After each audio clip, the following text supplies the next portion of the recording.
with ABC News. Now, it was hot over the Easter weekend. I wonder if you headed to the beach or you went out on your boat onto the water. The government was very clear on the social distancing rules, but that didn't keep everyone away from our coastline. And one place that was really packed was Cockburn Sound Car Park. Brad Nicholas is from Cockburn Sea Rescue and he joins me now. Hello to you, Brad. Good morning, Nadia. How are you doing? I'm well, thanks. So how were the waters over the Easter weekend? Were there more people than you were expecting? Because the car parks in your area looked very full. They certainly were. Probably more people than we were expecting. Look, normally Easter, when it's lovely weather, we do get, it is the jump-off spot for a lot of people.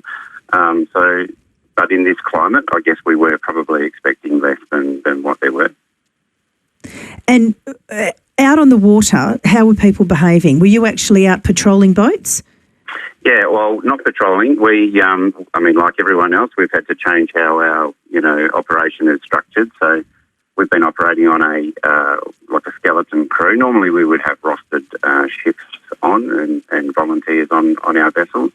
But we've sort of really just doing call-outs at this point and trying to limit exposure to our own crew as well.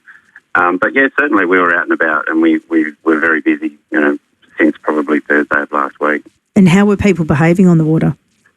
Look, from our perspective, I think the vast majority of people were really doing the right thing. All of the jobs that we attended, so I think we've done sort of 13 or 14 jobs in the last few days, not packed boats, which often you see, and the boats that were moored up in some of the bays that are in our patch, lots of distance between them and not too many people on board, look like families and things like that. So from that perspective, really good.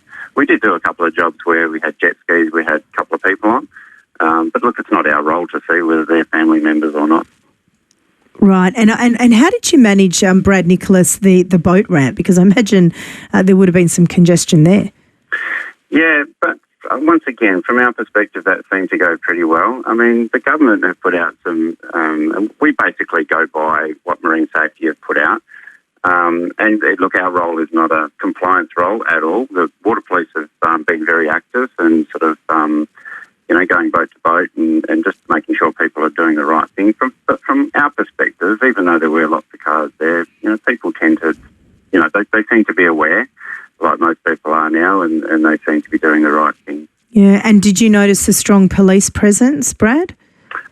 Police have been active for sure, and even putting out, calls out over the radio, is talking about the zones and the social distancing and things like that, which is just a sign of the times at the moment. But yeah, certainly they have. Yeah, well, I guess we also, people are asked to stay home, so I guess I appreciate that you would have been looking, going, you really shouldn't be out here, but you're doing the right thing, and we should congratulate when it's deserved. And I think people probably do deserve a pat on the back because they did adhere to those social distancing rules.